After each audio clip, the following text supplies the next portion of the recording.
समझ में आया ना? विद डाइवर्जिंग या कॉन्वर्जिंग? नहीं समझ में आया? वो पीछे एक दो लोग देख रहे हैं, समझ में नहीं आया?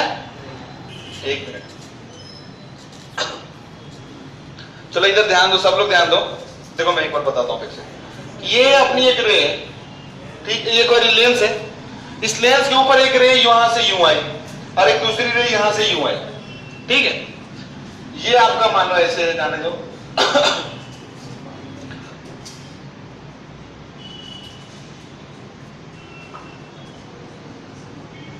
एंड दोनों यहां पे जाके कट कर रहे हैं, दोनों कॉन्वर्ज हो रहे हैं बेसिकली, राइट। ये कैसा लेंस है? सवाल ये था, ये लेंस कैसा है? कॉन्वर्जिंग या डाइवर्जिंग है? तो ये लेंस कैसा है भैया? तो देखो ये, अरे भैया अगर ये कॉन्वर्ज होता है तो इससे इधर और झुक जाता, ये रे अगर कॉन्वर्ज होता तो इससे इधर और झुक जाता, लेकिन ऐसा हुआ क्या? ये तो दूर जा रहे हैं ना इससे, तो कैसा लेंस है? तो कैसी टोपी पहना हो? ऐसा पहना तो इसको, समझ में आएगा? क्वेश्चन क्लियर हुआ? हाँ, वन मोर थिंग आपको ध्यान रखना है कि सर फोकल लेंथ क्या होता है। अब आपको कंफ्यूजन हो जाएगा कि सर फर्स्ट फोकस से लेके डिस्टेंस या मतलब सेकंड फोकस है, तो हमें यहां ध्यान रखना है कि सेकंड फोकस से लेके ऑप्टिकल सेंटर के बीच का जो डिस्टेंस होता है उसको बोलते हैं फोकल लेंथ। चाहो तो एक लाइन ऐड कर लो अपने नोटबुक में या फिर याद रखो तो अच्छा रहेगा। Distance between optical centre and the principal focus is called focal length. हालांकि दोनों से सेम ही होता है, अगर रेडियस सेम होगी तो समझ में आएगा, है ना? अगर हम क्यू कॉन्वेक्स लेंस या क्यू कॉन्केव लेंस की बात करेंगे तो हो गया। लिख क्या? चलिए हेडिंग डालिए, double refraction at distance between optical centre and focus is called focal length. Heading डालिए, double refraction at lens, double refraction at lens. क्या होती है डबल रिफ्रैक्शन? फटाफट देखते जल्दी जल्दी में। देखो जरा, ये मान लो कोई लेंस है, कन्वर्जिंग डाइवर्जिंग कैसी है? कन्वर्जिंग डाइवर्जिंग है? हाँ, बोल नहीं सकते है कि नहीं? कोई नहीं बोलेगा अभी कि कन्वर्जिंग कैसा है। डिपेंड करता है कि आसपास की मीडियम कैसी। मान लो ये पूरा वाटर है, उसके अंदर ये एयर का ऐसा बबल है, समझ रहे हो ना? तो ऐसा भी हो सकता है ऐसे। तो अभी जैसे मान लीजिए यहाँ पे हमारा कोई ऑब्जेक्ट था, ठीक है, ऑप्टिकल सेंटर कहीं बीच में होगी, कहीं तो भी यहाँ पे फोकस होगा, तो यहां से कोई रे ऐसे आई अनडिवाइडेड चली गई। पहला रे, एक दूसरा रे यहां से यूं आया, चलो अब इसका सेंटर किधर होगा? सब लोग ध्यान से देखो, अभी पहली बार है इसलिए कर रहा हूं। इसका सेंटर किधर होगा? इधर कहीं होगा, तो वहां उस सेंटर से इसको मिला दो, तो ये आपको पता चल गया इसका एंगल ऑफ इंसिडेंस। इसको जाना था यूं, लेकिन रेलर से टेंसर में जा रहा है। मैं मानता हूं कि रेलर से टेंसर में जा रहा है, ऐसा मानता हूं कि ये मीडियम रेलर है, ये क्या है? टेंसर। तो ये क्या होगा? नॉर्मल की टुवर्ड्स बेंड हो जाएगा। तो मान लो ऐसे आ गया, फिर यहां से टेंसर से रेलर में जा रहा है, इसके सेंटर से इधर से मिला दो इसको, तो ये क्या हो जाएगा? फिर से इसको जाना यूं था, लेकिन क्या होगा? ये अवे फ्रॉम द नॉर्मल, और ये भैया जी यहां चला गया। समझ में आया? तो अगर मैं बोलूं फर्स्ट ऑब्जेक्ट जो है, फर्स्ट ऑब्जेक्ट वो पहले रिफ्रैक्शन किया इस सरफेस पे, तो उसके वजह से भी उसका इमेज बनेगा कि नहीं बनेगा? वो इमेज कहां बनेगा? चलो ये मैं ऐसे दिखा रहा हूं यहां। So I say this is image number 1, this is image number 1 and both the rays are converging. So this is real or virtual? Real image. This was a real object obviously. And उसके बाद ये जो real image था second surface के लिए as a क्या behave कर लेगा? As a object behave कर लेगा। तो ये रे और ये रे दोनों की दोनों इंसिडेंट रे, देखो ना ऐसी रे, तो ये कैसा ऑब्जेक्ट इसे बिहेव करेगा? कॉन्वर्जिंग इंसिडेंट रे को क्या बोलते हैं? Virtual object. तो as a virtual object behave करेगा। बाद में उसको इसने और कन्वर्ज कर दिया, कन्वर्जिंग रिफ्रैक्टेड रे को क्या बोलते हैं? Real image. So this is your second image और final image and that was real image. Real virtual तो मैं समझाने के लिए बताया, हमको समझना है ये I2 है, ये I1 है। अब मैं लिखता हूं कि सर ये मान लीजिए सरफेस है, इसका μ1 ले लेते हैं, इसका μ2 ले लेते हैं और इसका μ3 ले लेते हैं। अलग अलग लिया मैंने ऐसे ही, तीनों का अलग, वेरी जनरल बात कर रहे हैं। तो अगर मैं बोलूं for first refraction, for first refraction if I want to write, so I write कि भैया क्या होगा? फार्मूला से बताओ, कल की क्लास में मैंने बताया था रिफ्रैक्शन का फार्मूला क्या होता है? μ2 upon v minus μ1 upon u equals to μ2 minus μ1 upon r। तो मैं लिखूंगा इसके लिए तो बोलूंगा μ2 अपॉन v। 1 मिनट, v इसके लिए कौन है? ये है या ये है? ये I1 वाला। तो इसका मैं कोऑर्डिनेट बोलता हूं v1, 0 and because this is the incident ray, this is positive, this is negative, so that is positive. So μ2 upon v1 minus μ1 इसका μ1 अपॉन u। u इधर क्या होगा, positive negative, positive negative coordinate, हाँ चलो u। अच्छा सुनो, u मैंने लिया और मुझे पता है ये निगेटिव है, कोऑर्डिनेट के टर्म में ले रहा हूं मैं डायरेक्ट, ठीक है, is equals to μ2 minus μ1 upon, अच्छा r लेंथ इसकी रेडियस की दी हुई है, अब ये r क्या होगा, इधर से इधर पॉजिटिव होगा ना इसके लिए, बिकॉज़ इसका सेंटर तो इधर कहीं होगा, समझ में आया क्या? So this is question number 1 I say. Similarly for event 2 if I write for second refraction, if I want to write so I will write, ये देखो सेकंड रिफ्रैक्शन कहां हो रहा है, इस वाले सरफेस पे हो रहा है, ऐसा राइट, ये वाला सरफेस है ना आपका सेकंड रिफ्रैक्शन के लिए, तो इसके लिए ऑब्जेक्ट कहां पे है, ऑब्जेक्ट ये है ना, एंड देखो इसके लिए इंसिडेंट रे का डायरेक्शन तो यही है, इसके लिए भी, सो this is positive anyway, this is positive value, so I will right कि भैया उसके लिए μ2 अपॉन, सॉरी हाँ एक मिनट, इस सरफेस के लिए क्या लिखोगे आप, μ3, वेरी गुड, इसके लिए क्या लिखेंगे μ3, बिकॉज़ उसका ऑब्जेक्ट कहां पे है, हाँ सही, अरे यहाँ पे ये इमेज वाला लिखेंगे ना पहले, तो μ3 अपॉन v2 ही लिखेंगे ना, सही तो है, μ3 अपॉन v2 माइनस μ2 अपॉन किसका लिखेंगे आप, ऑब्जेक्ट का, तो ऑब्जेक्ट किधर है भैया, ये है v1 पे, कहां पे, v1 पे, और ये v1 पॉजिटिव है निगेटिव है, पॉजिटिव है, तो यहाँ पे पॉजिटिव था, v1 को अपने पॉजिटिव ही तो माना है हर जगह, कोऑर्डिनेट से पॉजिटिव है, चलेगा ऐसे रहने दो, is equals to μ3 minus μ2 upon r या माइनस r, ये इंपॉर्टेंट है, बताओ μ3 माइनस μ2 अपॉन r या माइनस r, अपन सेकेंड इवेंट की बात कर रहे हैं, किसकी बात कर रहे हैं, सेकेंड इवेंट की बात कर रहे हैं। अच्छा एक चीज और करते हैं, मानो कि दोनों कॉन्वेक्स नहीं है, अलग अलग है, मतलब दोनों की रेडियस, इसको r1 और इसको r2 ले लेते हैं सिंपली, इसका r2 ले लिया, उधर ये आ गया, इसका समझ में आया आपको, क्लियर हो गया पॉइंट, तो ऐसा हो गया। अब ये दो इक्वेशन है हमारे पास, दोनों इक्वेशन को कंबाइन करके हमको v1 को एलिमिनेट करना है, v1 पसंद है आपको, क्यों नहीं पसंद है v1, बिकॉज ये अननेसेसरी है ना, ये तो अपने काम का है ही नहीं, तो हमको कैसे, अगर उसको हटाना तो क्या करूं, ऐड कर देता हूं सिंपली, तो मैं लिखता हूं 1 प्लस 2, अगर मैं ऐसा करता हूं तो क्या आएगा मेरे पास, सब लोग मेरे हेल्प करके ध्यान से देखो जरा, मैं लिखता हूं μ3 अपॉन v2, ये दोनों टर्म तो कैंसिल होना है, minus μ1 upon u is equals to μ2 minus μ1 upon r1 plus μ3 minus μ2 upon r2, क्या सही है?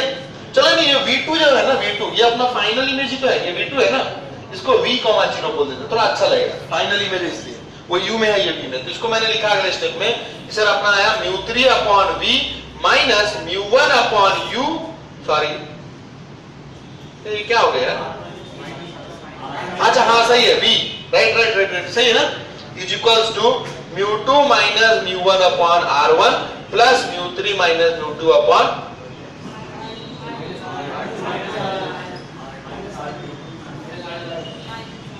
μ3 upon v minus μ1 upon u, ऐसा करके सब आ गया है ना, सही है ना, क्या कुछ गलत हो गया क्या, क्या गलत हुआ, कहां माइनस r2 कहां है, क्यों दोनों को ऐड किया तो इसमें,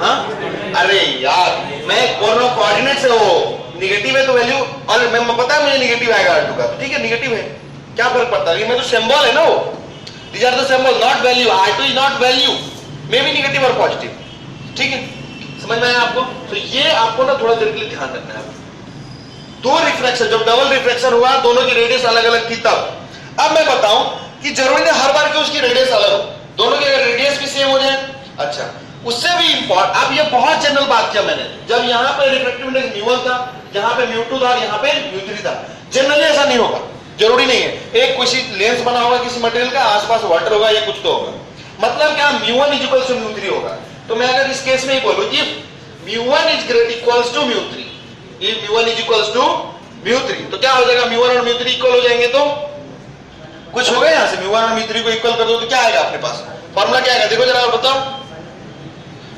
करते हैं और देखते हैं क्या आता है, तो मैं μ3 और μ1 को इक्वल करके क्या μ1 इज इक्वल्स टू μ3 कर दिया और लिखा यहां से, तो कॉमन आ जाएगा μ1, मान लो उसको ले लेते हैं दोनों को, तो 1/v minus 1/u is equals to क्या आने वाला है, देखो μ2 minus μ1 upon r1 plus μ3 minus μ2 upon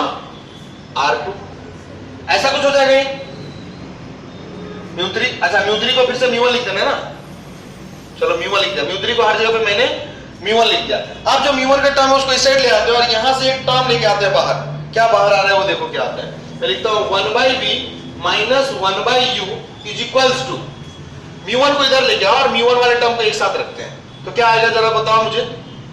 दोनों में देखो ना म्यू2 माइनस म्यू1 कॉमन है, एक काम करते हैं इसको माइनस कर देते हैं और इसको लिखता हूं मैं 2 और इसको लिखता हूं मैं 1। तो इसको मैं बाहर लेके और लिखता हूं म्यू2 माइनस म्यू1 अपॉन म्यू1 इनटू क्या आ गया देखो 1/r1 माइनस 1/r2, ऐसा आ गया क्या।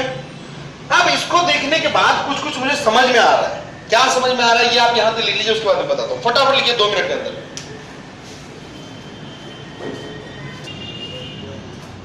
ठीक है, अभी मुझे यहां से क्या आ गया पूरा करने के बाद कि 1/v minus 1/e equal to म्यू2 माइनस म्यू1 अपॉन 1/r1 माइनस 1/r2। अब इसको देखने के बाद मुझे कुछ समझ में आ रहा है। आपको कुछ समझ में आ रहा है क्या? कुछ ऐसा याद आ रहा है, कुछ ऐसा लग रहा है कि कुछ होगा इसमें, कुछ होने जैसा। क्या लग रहा है?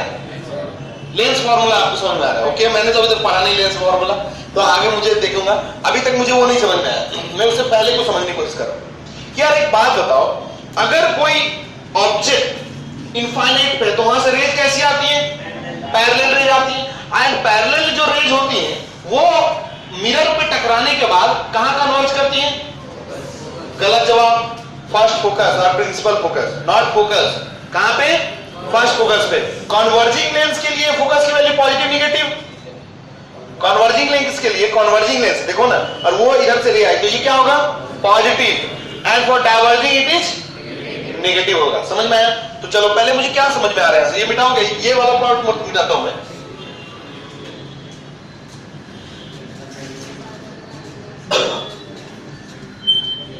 मेरे पास जो ये फार्मूला है इसको मैंने ध्यान से देखा कि 1/v minus 1/e equal to म्यू2 माइनस म्यू1 अपॉन म्यू2 माइनस म्यू1 अपॉन म्यू1 into 1 minus r1 minus 1/r1 minus 1/r2। ये आपको भी याद होना चाहिए। देखो क्या आता है यहां से। मैं सोचा कि यार अगर u की वैल्यू इनफाइनाइट पे लेते हो आप, प्लस इनफाइनाइट या माइनस इनफाइनाइट पे लेते हो, u की वैल्यू माइनस इनफाइनाइट के कहीं पे भी इंफिनिटी पे लिया तो रेज जो आएंगी वो पैरेलल आएंगी, है ना। तो उसका इमेज कहां बनेगा? फोकस पे। अरे यार ऐसे मत बोलो, कहां बनेगा? अगर मान लो कोई रेंज u की वैल्यू इनफाइनाइट ले लूं मैं, तो वो कहां पे बनता है? प्रिंसिपल फोकस पे बनता है ना आपका। मतलब ये अगर u की वैल्यू आप इनफाइनाइट लेते हो, जैसे कन्वर्जिंग लेंस है, चलो तो जो पैरेलल रेंज आई आफ्टर ये होने के बाद वो प्रिंसिपल फोकस पे ही बनती है, राइट। सो f1 पे बना इसका।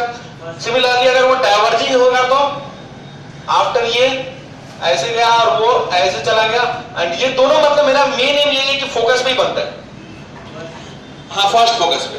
तो u की वैल्यू अगर इनफाइनाइट या प्लस माइनस इनफाइनाइट आपने जो भी लिया है, तो उस केस में क्या है, जो v का वैल्यू है वो फोकस के इक्वल हो जाता है। मतलब जो उसकी इमेज बनती है वो कहां बनती है? फोकस पे। इस वाले फार्मूले में मैं इंफिनिटी पुट करता हूं और देखता हूं क्या आता है कि भैया मुझे पता है कि अगर आप u की वैल्यू इनफाइनाइट लेते हो तो 1/v माइनस 1/e इनफाइनाइट लेते हो, समझ रहे हो। सो यहां पे जो आ रहा है क्या आ रहा है? म्यू2 माइनस म्यू1 अपॉन म्यू1 into 1/r1 minus 1/r2।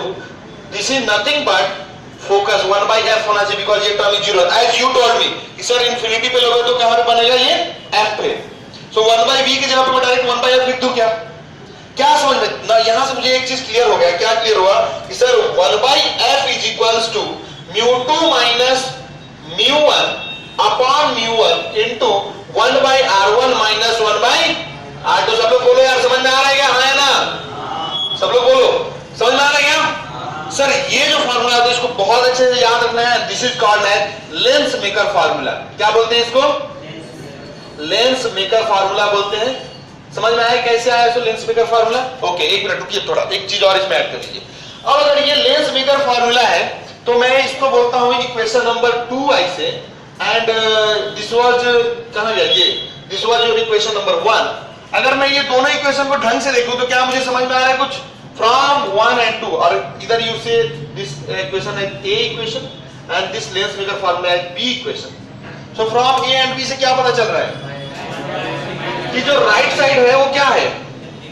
Simply 1/f है।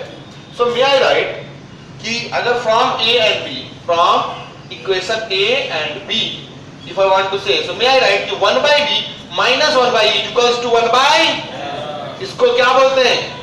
लेंस फार्मूला बोलते हैं। सो क्या बोलते हैं? लेंस का फार्मूला। जैसे मिरर फार्मूला क्या होता था? 1 by v plus 1 by u equal to 1 by f, इसमें निगेटिव होता है। मैंने कैसे याद रखा था? आपको पहले ही बताया था, कभी मिरर में प्लस होता है, लेंस में प्लस होता है, तो मैंने याद रखा है उसको m प्लस। कैसे याद रखा है? मिरर में प्लस होता है, तो मिरर में m प्लस मतलब मिरर में प्लस, तो लेंस में negative 1 by v minus 1 by e equal to 1 by f। सुनिए जरा ध्यान से, मैं दो तीन चीज पढ़ाया आपको, एक बार में सब एक बार ध्यान दे लेता हूं। पहले मैंने पढ़ाया कि μ1 μ2 μ3 था, उस केस में क्या फार्मूला यूज किया अपन ने? याद है कुछ? हाँ, μ3 minus μ1 upon v, μ3 minus μ2, μ3 by v minus μ1 by u, sorry is equals to क्या μ2 minus μ1 upon r1 plus μ3 minus μ2 upon r2, ऐसा लिखा था। वो तो जब होता μ1 μ2 μ3 था, राइट। उसके बाद मैंने μ1 μ3 को इक्वल कर दिया। उसके बाद जो फार्मूला आया था वो क्या आया था?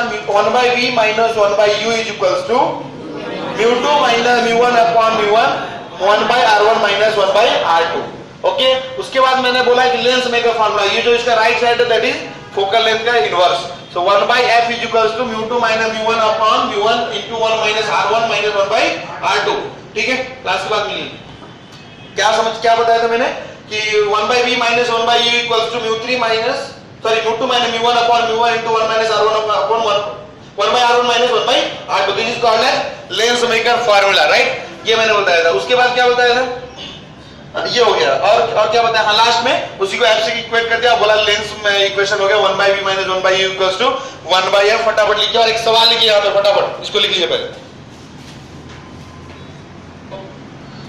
ये दोस्ती हम नहीं तोड़ेंगे, तो नहीं तोड़ेंगे तो उसके लिए सबको नहीं, तो कुछ लोग ये लोग ठीक है ना सर, कोई फर्क नहीं पड़ता, हम तो पढ़ने की क्या जरूरत है, दोस्ती नहीं तोड़ेंगे, सबके साथ सेम कॉलेज में जाएंगे, एक ही कॉलेज में। कौन से कॉलेज में?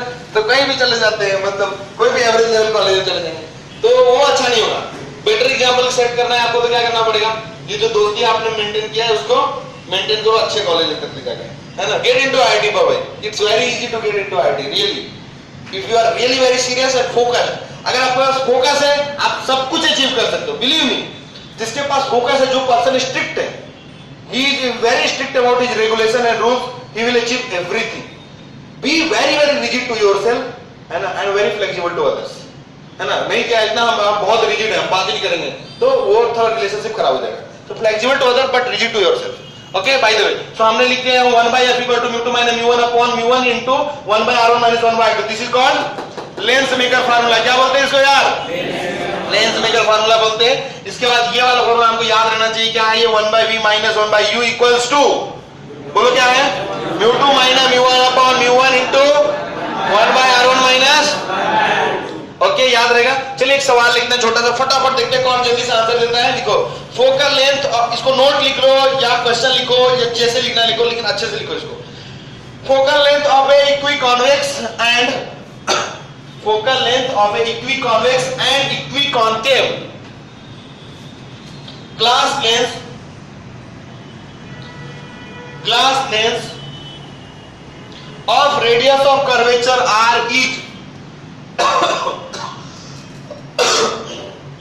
focal length of a equiconvex or equiconcave lens of glass lens of radius of curvature R is क्या होगा? फटाफट बताओ। लेंस मेकर फार्मूला लगाओ और फटाक से आंसर बता दो यारो। कितना टाइम नहीं लगना चाहिए? अरे भाइयों क्या टाइम लग रहा है क्या? हाँ, लेंस मेकर फार्मूला क्या होता है बता देना। 1 by f equals to, फटाफट बोलो क्या होता है आगे? μ2 minus μ1 upon μ1 into 1 by r1 minus 1 by r2। चलो आप चाहे इक्विकॉन्केव लेना है या इक्विकॉन्वेक्स लेना है? जीरो, फोकल जीरो हो जाएगा। रेडियस आर है तो फोकल जीरो कैसे होगा? हाँ, अब देखो हम करते हैं इसको। मैं लिखता हूं यार μ2 माइनस, ग्लास का बना हुआ है तो μ2 क्या है? μ2 क्या है यार? 3/2 है ना, हैंग हो रहे हो तुम लोग। 3/2 minus 1 upon 1 by r1। Let us see for this case, अगर आप r1 बात करोगे तो ये होगा r1, तो इसकी रेडियस r है, इधर से इंसिडेंट रहे तो पॉजिटिव निगेटिव, पॉजिटिव तो 1/r माइनस R2 की बात करोगे, R2 के भाई तो इंसिडेंट रे है तो क्या होगा R2 माइनस मार्क में 1/r हो जाएगा plus. Same is the case here also, एक नेगेटिव आएगा एक पॉजिटिव आएगा, राइट। तो अगर आप यहां से लिखो 3/2 - 1 ये क्या हो जाएगा, क्या हो जाएगा 3 हाफ हो जाएगा सिंपली। सो 1/2 इनटू ये हो जाएगा 2/r, r ने r को मार दिया, यहां से f इक्वल टू क्या आ गया r। ये ध्यान रखना है कि कोई भी इक्वी कॉन्केव लेंस या इक्वी कॉन्वेक्स लेंस हो, इक्वी कॉन्केव लेंस या इक्वी कॉन्वेक्स लेंस अगर ग्लास है तो उसका जो रेडियस ऑफ कर्वेचर होता है वो फोकल लेंथ दोनों इक्वल हो जाते हैं। अब बोलोगे क्या मतलब इसका, मतलब इसका ये कि भैया इसका ये जो फोकस होगा इसके रेडियस इधर होगा, इसके इधर। ये बहुत ही नोट बोल के लिखा था मैं, लेकिन आपको एक क्वेश्चन करके लिखाते। चलिए एक क्वेश्चन लिखिए फटाफट सब लोग, एक बड़ा सा क्वेश्चन है, लिखते हैं हम लोग, सॉल्व भी करते हैं इसको। लिखिए a thin equiconvex lens, question लिखो, a thin equiconvex lens of glass mu is equals to 3/2, a thin equiconvex lens of glass mu is equals to 3/2 of focal length 0.3 meter in air. A thin equiconvex lens of glass mu is equals to 3/2 of focal length 0.3 meter in air is sealed into an opening is sealed into an opening at one end of a tank, filled with water, water की reflective कितनी होती है 4/3 mu पर 4/3, full stop. आगे लिखो, on the opposite side of a lens, मैं question explain करूंगा बाद में, पहले क्वेश्चन लिख लो। On the opposite side of the lens a mirror is placed inside, on the opposite side of lens a mirror is placed inside the tank and perpendicular to the lens axis, full stop। आगे लिखो, the separation between the lens and the mirror is 0.8 meter, the separation between the lens and the mirror is 0.8 meter, full stop पे आगे लिखो, a small object is placed outside the tank, a small object is placed outside the tank in front of the lens, outside the tank in front of the lens,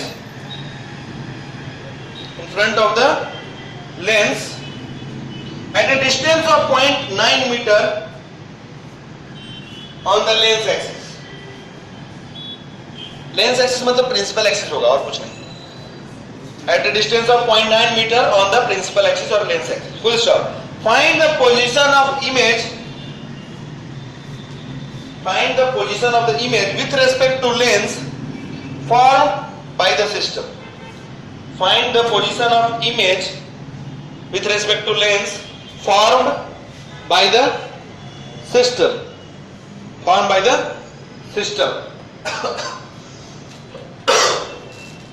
चलिए देखिए मैं बताता हूं सवाल को फटाफट।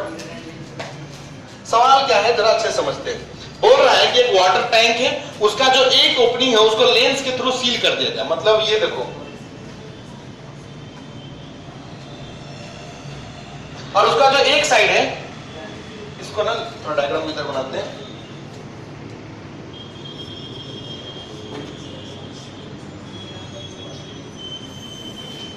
और उसका जो एक साइड है उसको एक प्लेन मिरर से सील किया गया, राइट।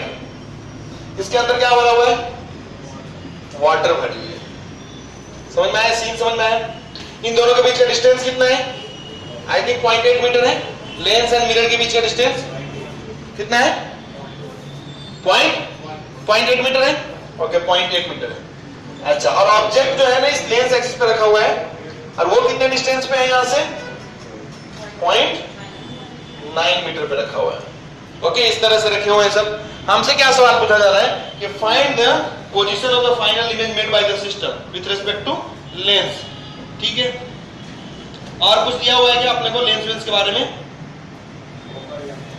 हाँ, फोकल लेंथ दिया हुआ है ना, कितना है इसका फोकल लेंथ? लेंस का कितना दिया है 0.3 मीटर। सो 30 सेंटीमीटर, सबको सेंटीमीटर लिखो, 30 सेंटीमीटर हो गया, ये हो जाएगा 80 सेंटीमीटर और ये हो जाएगा 90 सेंटीमीटर। बहुत खूब। अब देखिए जरा हमारे पास सारा सिस्टम है।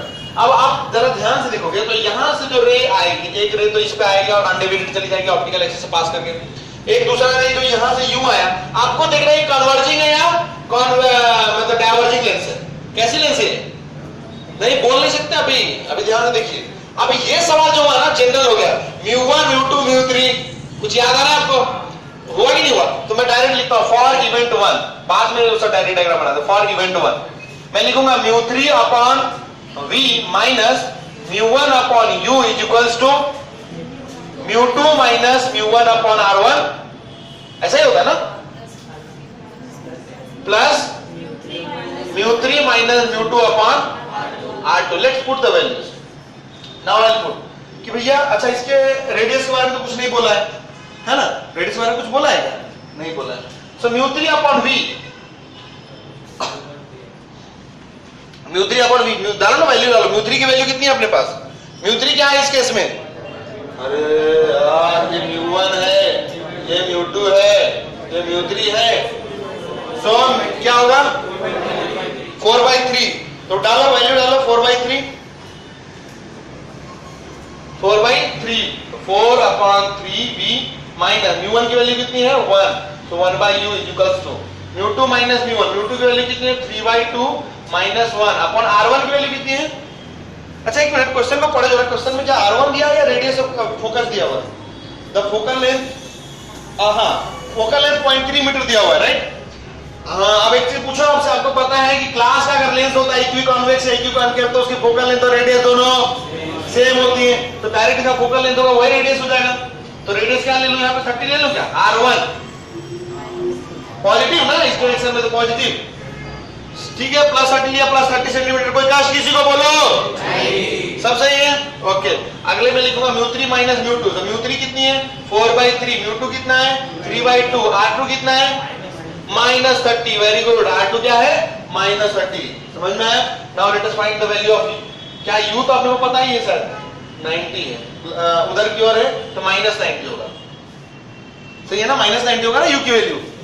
क्या यहां तक किसी को कोई कष्ट है? बोलो कोई कष्ट नहीं है। अगर ये नहीं है तो आप इसका फटाफट v की वैल्यू निकालो, यहां से कितना आएगा? सो 4/3v ये हो जाएगा प्लस 1/90, 3/2 माइनस 1 कितना हो जाएगा 1/2, 1/60 हो जाएगा, ये 1/60 और ये प्लस हो जाएगा 4/3 माइनस 3/2, 3 6 8 माइनस 9 माइनस 1/6 माइनस 1/6 और प्लस हो जाएगा ये प्लस 1/80 हो जाएगा 180। एंड फिर यहां से इधर लेके जाओ, यहां से v की वैल्यू निकालोगे तो 120 सेंटीमीटर आएगा। v की वैल्यू क्या आ जाएगी प्लस 120 सेंटीमीटर। एक मिनट सुनिए जरा, v का वैल्यू आया प्लस 120, मतलब क्या इधर ही बन रहा होगा इमेज। ये आपका यहां से यहां प्लस 120 कहां से आया? ये v का वैल्यू लेंस से, राइट? लेंस से आया ना, तो लेंस से जब आया ये 120 सेंटीमीटर तो यहां से ये 80 है, मतलब ये भैया यहां से निकलने के बाद कहीं ऐसे जाके इधर कट कर रहा होगा, राइट? ये आपका होगा टोटल 90, ये 80 है तो ये कितना होगा 40। बहुत खूब। अब जरा समझिए कि ऐसा तो हो गया, लेकिन ये अपने को समझना है कि सेकेंड इवेंट कहां पे होगा? मिरर पे होगा। सेकेंड इवेंट कहां पे होगा? मिरर पे। तो ये मिरर क्या करेगा? इसको मिरर के लिए कैसा ऑब्जेक्ट हो जाएंगे ये सब? ये जो ऑब्जेक्ट बिहेव करेगा एंड ये कन्वर्जिंग इंसिडेंट को क्या बोलते हैं? वर्चुअल इमेज था, सॉरी रियल इमेज था पहले, और ये अब as a virtual object behave करेगा। क्या मेरी बात समझ में आ रही है आपको? So as a virtual object ये बात करने लगेगा, तो इसका डायरेक्ट आप इमेज बना सकते हो। रिफ्रैक्टिव इंडेक्स मतलब ये 40 था तो इसका इधर भी 40 पे बन जाएगा इमेज, प्लेन मिरर है तो इसका इमेज यहाँ पे कहीं पे 40 पे, आपने बोला यहाँ पे बनेगा 40 पे, सही है। अब ये रे क्या हुआ बेसिकली यहां से ऐसे के यहां आए और ये रे मान लो कोई तो इधर से टकराने के बाद ऐसे गया, वापस से रिफ्लेक्शन 2 होगा यहाँ पे। So this is the first event, reflection हुआ, this is the reflection second, and this is the third event, again reflection third. So now I'll write directly for event 3, for event number 3 or reflection number 2. Same चीज फिर से μ3 μ1 μ2, so मैं लिखूंगा μ3 minus upon v, formula is equal, direct formula क्या direct value put करता हूं। जरा बताओ म्यू3 क्या होगा उस केस में? रेज इधर से इधर जा रही है, म्यू3 क्या होगा? अरे बोलो, म्यू3 क्या है? 1 है। सो 1/v माइनस म्यू1 क्या है? 4/3u इज इक्वल्स टू म्यू2 क्या है? 3/2। सो 3/2 और म्यू1 अपने पास क्या? 4/3 अपॉन r1 क्या होगा इस केस में? इधर से इधर इंसिडेंट रे, तो ये आप पॉजिटिव होगा और ये नेगेटिव होगा। पहले ये पॉजिटिव, पहले वाले केस में अभी इंसिडेंट रे इधर से इधर जा रही है, तो ये पॉजिटिव ये नेगेटिव, तो r1 क्या होगा इसके लिए? वो वाला पोर्शन, पॉजिटिव नेगेटिव पॉजिटिव कितना? तो +30, तो 30 एंड उसके बाद ये लिखोगे म्यू3 माइनस म्यू2 अपॉन r2। तो म्यू3 की वैल्यू कितनी आपने ली है? म्यू3 क्या है इस केस में? अरे भैया इस वाले 1 है ना, सो 1 माइनस म्यू2 कितना है? 3/2 और ये r1 अब r2 है इस बार, तो r2 कौन? ये वाले का, ये क्या होगा? प्लस या माइनस? -30। अब यहां से u नहीं, ये u का वैल्यू अपने को दिया हुआ है ना, u कितना होगा इस केस में? ये वाला u होगा, this is 40 and this is 40 बचेगा, फिर सिंपली 40 बचेगा ना, और ये इससे इधर है तो क्या होगा? प्लस या माइनस? प्लस या माइनस? इंसिडेंट रे उधर है ना, minus. Very good. So this is -40, so I'll say this is +40। अब इसको कैलकुलेट करते हैं, मैं आप कैलकुलेट करना, मेरे पास आंसर डायरेक्ट बोल देता हूं। v की वैल्यू -90 आएगी, v की वैल्यू -90 सेंटीमीटर आ गई। सो this is the final image. v की वैल्यू -90 आने का मतलब क्या हुआ कि ये इधर ये 80 और यहां कहीं आपका फाइनल इमेज बनेगा। See this is your final image, जो कि यहां से 10 पे बना है। मतलब इसके बाद रिस्पेक्ट में कैसा बना कहां पे बना है इमेज? तो भैया ये इमेज आपका बन रहा है, अगर लेंस फाइनल आंसर लिखूंगा, फ्रॉम लेंस 90 सेंटीमीटर किधर बना है? तो राइट साइड में बना है। अच्छा, वर्चुअल है या रियल है? 1 मिनट सब लोग बताओ जरा, वर्चुअल है या रियल है? इस साइड में बन रहा है। देखो ये रे यहां से आई, यहां से ये रे आई, और अगर ये ऐसे चला जाता तो कन्वर्ट हो जाते आगे जाके, तो रियल इमेज बन जाता।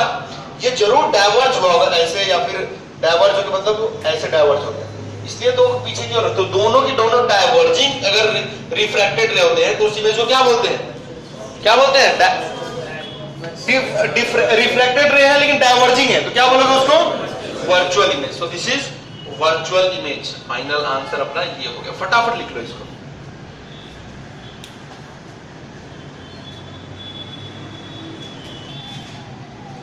ठीक है, क्वेश्चन लिखो, फिर लिखो, an object is placed 45 centimetre from a converging lens. और ये क्वेश्चन आप लोगों को सॉल्व करना है। An object is placed 45 centimetre from a converging lens of focal length 30 centimetre, of focal length 30 centimetre. A mirror of radius 40 centimetre is placed on the other side. A mirror of radius 40 centimeter is placed on the other side। मतलब जिधर, समझ में आ रहा है? मतलब कोई lens होगा, पहले कन्वर्जिंग होगा, मान लो ऐसा है, कन्वर्जिंग बोल रहा है ना, और उसके सामने एक ऑब्जेक्ट रखा हुआ है, इसके इधर कोई मिरर रखा हुआ है। अब ये मिरर इधर रखा हुआ है, मान लो सीन ऐसा है, okay. Mirror of radius 40 centimetre is placed on the other side, object के उल्टे साइड में रखा हुआ है, other side of the lens is placed on the other side of the lens, so that the object coincides with its image, so that the object coincides with its image, full stop। Find the position of the mirror, find the position of the mirror if it is, find the position of the mirror, कहां पे रखा जाए mirror को, so that कि object और image coincide करें। पूछ रहा, find the position of the mirror if it is, mirror क्या है? कॉन्वेक्स है। पहले केस में लिखो if it is, ए में लिखो कॉन्वेक्स, दूसरे में लिखो कॉनकेव।